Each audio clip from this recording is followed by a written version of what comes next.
नमस्कार, बहुत बहुत स्वागत है आपका क्राइम तक पर। मैं हूं फर्रुख हैदर और मेरे साथ हैं हमारी साथी मनीषा झा। आज हम बात करने जा रहे हैं ओमिक्रॉन और ओमिक्रॉन से होने वाले ख़तरे के बारे में। लेकिन इन सब के बीच सबसे ज़रूरी बात यह है कि हमारे नेता, चाहे वो प्रधानमंत्री हों, दूसरे राज्यों के मुख्यमंत्री हों, वो लगातार हमसे एक अपील कर रहे हैं कि आप मास्क पहनिए, सोशल डिस्टेंसिंग को फॉलो कीजिए, क्योंकि इससे संक्रमण का खतरा बहुत ज़्यादा बढ़ सकता है और फिर वो हालात पैदा हो सकते हैं जो इस साल मई और जून के महीने में हम लोगों ने तबाही देखी। लेकिन क्या उनकी जो कथनी है और करनी है उसमें आप फ़र्क देख रही हैं? बहुत फ़र्क है और फ़र्क ही फ़र्क है। वो ये कह रहे हैं कि बढ़ सकता है और बढ़ नहीं सकता, अब तो बढ़ चुका है क्योंकि अब रोज़ाना केसेस जो हैं वो बढ़ रहे हैं। जो रैलियां हैं उसमें जो लोगों की भीड़ है और साथ ही साथ जो हमने देखा, इसे हम केयरलेसनेस ही कहेंगे, क्योंकि आप दूसरों को तो ये बता रहे हैं कि आपको तमाम चीज़ों को फॉलो करना है, गाइडलाइंस को फॉलो करना है, और इलेक्शन आता है आप बाकी सब भूल कर आप जुट जाते हैं कि हम कैसे अपना काम कर सके। आप भूल जाते हैं कि कोरोना सिर्फ आम लोगों के लिए नहीं है, चाहे वो प्रधानमंत्री हो, चाहे वो कोई भी मंत्री हो, चाहे कोई भी नेता हो, वो सबके लिए एक जैसे। हमने देखा भी जब लास्ट टाइम कोरोना के केसेस बहुत ज़्यादा बढ़े थे तो सभी लोग इससे त्रस्त थे। इसके बावजूद भी शायद वो समझ नहीं पा रहे हैं कि ये केसेस और ज़्यादा ना बढ़ें, जितना हम लोगों को सचेत करें, हमें खुद भी होना होगा। देखिए, सबसे बड़ी बात यह है कि जो हिंदुस्तान की सियासत है वो सिंबोलिज्म उसमें बहुत इम्पोर्टेंस रखता है। सिंबोलिज्म यानी कि जो प्रतीकात्मक चीज़ें हैं। फ़र्ज़ कीजिए, अगर प्रधानमंत्री हमसे ये कह रहे हैं कि आप मास्क लगाइए, अगर दिल्ली या दूसरे राज्यों के मुख्यमंत्री हमसे ये कह रहे हैं कि मास्क लगाइए, तो वो इस चीज़ को कितना फॉलो कर रहे हैं। जैसे कि हमने पिछले कई दिनों में देखा, आप प्रधानमंत्री की जो यूपी में रिसेंटली हुई जो रैलीज़ हैं उनको आप देखेंगे, या जो उन्होंने यात्राएं की हैं उनको आप देखेंगे, तो आप पाएंगे कि प्रधानमंत्री ने खुद मास्क नहीं लगाया हुआ है। वहीं दिल्ली में अगर हम बात करें, दिल्ली के मुख्यमंत्री अरविंद केजरीवाल लगातार ये कह रहे हैं कि आप मास्क पहनिए, सोशल डिस्टेंसिंग का फॉलो कीजिए। लेकिन वही अरविंद केजरीवाल पंजाब में जाते हैं, वहाँ रैलियाँ करते हैं, धन्यवाद रैली निकालते हैं और उसमें वो बिना मास्क के होते हैं। तो जो अगर नेता ही नहीं करेगा तो फिर वो जनता से क्यों उम्मीद कर रहा है? हर काम जनता ही क्यों करे, नेता क्यों नहीं करें? अच्छा, इस बात का भी आप लॉजिक देखिए। देश की जनता बहकावे में आ जाती है, मैं इस बात को मानती हूँ, क्योंकि चुनावों में जब वादे किए जाते हैं तो बहकावे में आते हैं। लेकिन इस तरीके से लोगों को मैं कहूँगी मूर्ख बनाया जा रहा है। आपने कहा सोशल डिस्टेंसिंग रखना है, न्यू ईयर सेलिब्रेट नहीं करेंगे, क्रिसमस सेलिब्रेट नहीं करेंगे, नाइट कर्फ्यू लगा दिया। मतलब रात में नाइट कर्फ्यू और दिन के वक्त रैलियां और बड़ी रैलियां, जनसैलाब जिसमें लोगों का आता है, तो ये कहाँ तक वाजिब है? क्या इसको हम लोग नहीं समझ पा रहे हैं कि क्या कहना चाह रहे हैं? क्या आम जनता नहीं समझ रही है कि वो कहना क्या चाह रहे हैं और कर क्या रहे हैं? करना क्या चाह रहे हैं? देखिए, अभी मैं आपको एक और खबर दे दूं कि कल शाम को इलेक्शन कमीशन ने एक पीसी की। असल में ये पीसी इस बात को लेकर थी कि यूपी के जो चुनाव होने वाले हैं उनको कराया जाए या उनको टाल दिया जाए। लेकिन इलेक्शन कमीशन ने कहा कि हमने सारी राजनीतिक पार्टियों से बात करी, वो इस बात पर एग्री हैं कि इन चुनावों को कराना चाहिए, जो टाइम है उसी टाइम पे चुनाव कराने चाहिए। अब आप देखिए इसमें कि वो जान रहे हैं, जितने भी नेता हैं वो जान रहे हैं कि आने वाला जो टाइम है वो ओमिक्रॉन के संक्रमण की वजह से बहुत घातक हो सकता है, बहुत जानलेवा हो सकता है। बावजूद इसके वो अपनी सियासी फ़ायदे के लिए चुनाव को कराना चाहते हैं। वो जनता को नहीं देख रहे हैं कि अगर जनता रैलियों में निकलेगी तो संक्रमण फैलेगा और at the end of the day जो भुगतना होता है वो जनता को ही भुगतना पड़ता है। जैसे कि आपने दूसरी फेज़ में देखा कि कैसे जनता ऑक्सीजन के लिए तरस थी, उसको अस्पताल में बेड नहीं मिल रहे थे, लोगों के अपने मर रहे थे।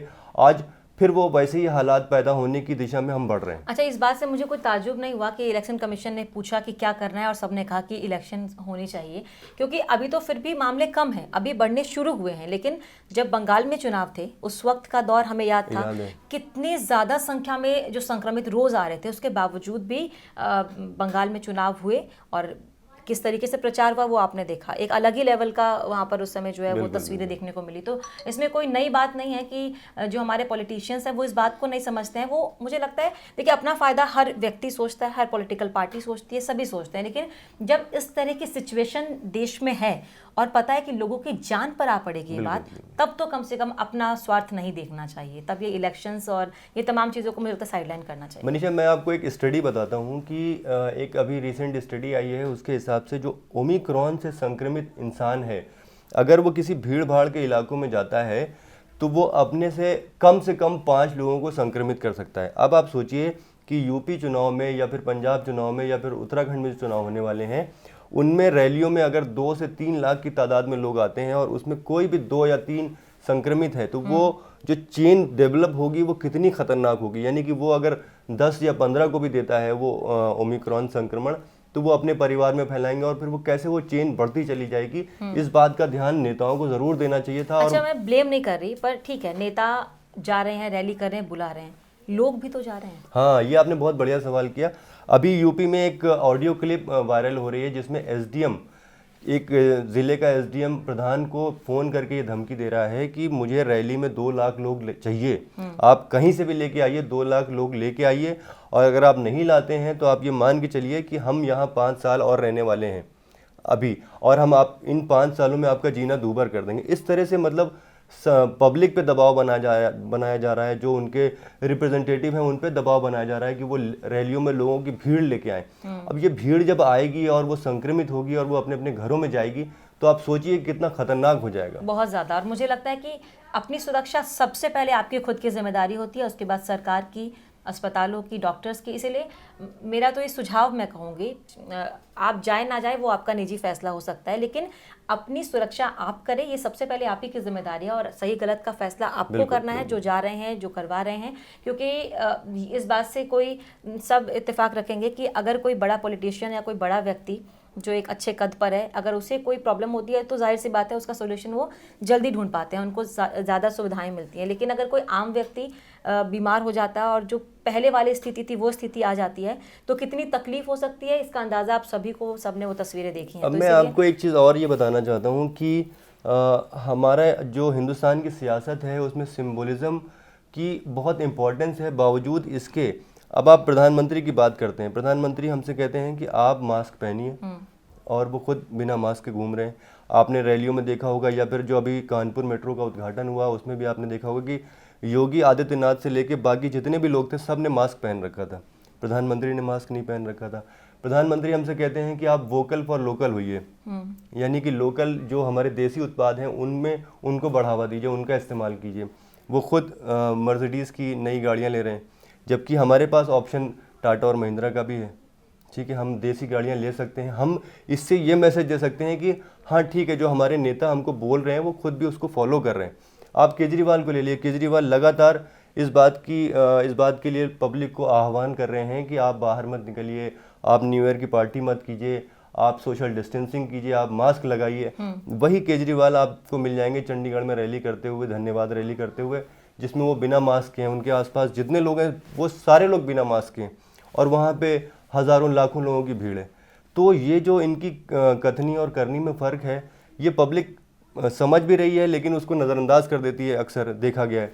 और मैं जो भी ये शो देख रहे हैं और जिनके भी स्टेट में ये चुनाव है, मैं उनसे ये कहना चाहता हूँ कि चुनावी रैलियों में जाना न जाना आपका फैसला हो सकता है, लेकिन आपको इस बात को मद्देनज़र रखना होगा कि आपका वहाँ जाना आपको संक्रमित कर सकता है, और आपके संक्रमण का मतलब ये है कि आपके परिवार वाले भी संक्रमित हो सकते हैं और उन पे भी जान का खतरा आ सकता है अगर ये खतरनाक हुआ तो। इसलिए फैसला आपका है। आप क्या बोलती हैं? बिल्कुल ही सही बात है कि आपको सबसे पहले अपनी सुरक्षा करनी होगी, और आप जहां भी जाएं, ना सिर्फ रैलियों की बात बल्कि बाजार जाएं, किसी भी पर्व को सेलिब्रेट करें, इन सब में आप कम से कम इन चीज़ों का तो ध्यान रखें कि अगर आप जा भी रहे हैं, कुछ ज़रूरी है तो आप मास्क पहने, सोशल डिस्टेंसिंग का ख्याल रखें, और अपनी सुरक्षा आप करी होगी सबसे पहले। अगर आप रहेंगे, जिंदा रहेंगे, सुरक्षित रहेंगे, स्वस्थ रहेंगे, तभी आप आगे के आने वाले सालों में चुनाव में पार्टिसिपेट कर पाएंगे, मतदान कर पाएंगे और अपने नेता को चुन पाएंगे। तो ये आपकी जिम्मेदारी है और आपकी सुरक्षा भी आप ही की जिम्मेदारी है, तो अपना ख्याल रखिए।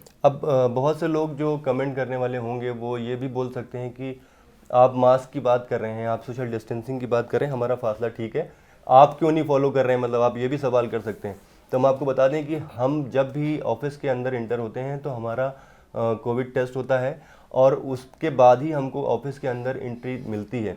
उसके अलावा हम लगातार ऑफिस में जो फेस शील्ड होती है उसको लगा के रखते हैं, मास्क हमारे जेबों में है, और हम डिस्टेंसिंग का ध्यान रखते हैं, और हम खुद भी इसको फॉलो करते हैं। हम भी जानते हैं कि हमारी ज़िंदगियों की अहमियत है, अगर हम जिंदा रहे तो आगे बहुत बड़ा जहान है, हम उसको जी सकते हैं।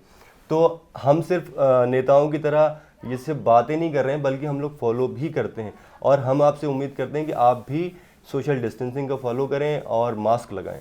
बिल्कुल, और अपना बहुत बहुत ख्याल रखें। नया साल है, आप सबको उसकी शुभकामनाएं भी, और आने वाला साल भी आपके लिए बहुत अच्छा रहे, स्वस्थ रहें आप, इसके लिए ज़रूरी है कि आप अपना ख्याल रखें। पूरी क्राइम टीम की तरफ से आप सभी को नव वर्ष की बहुत बहुत शुभकामनाएं। हम कल फिर आएंगे नए साल पे एक नए टॉपिक के साथ। तब तक के लिए नमस्कार।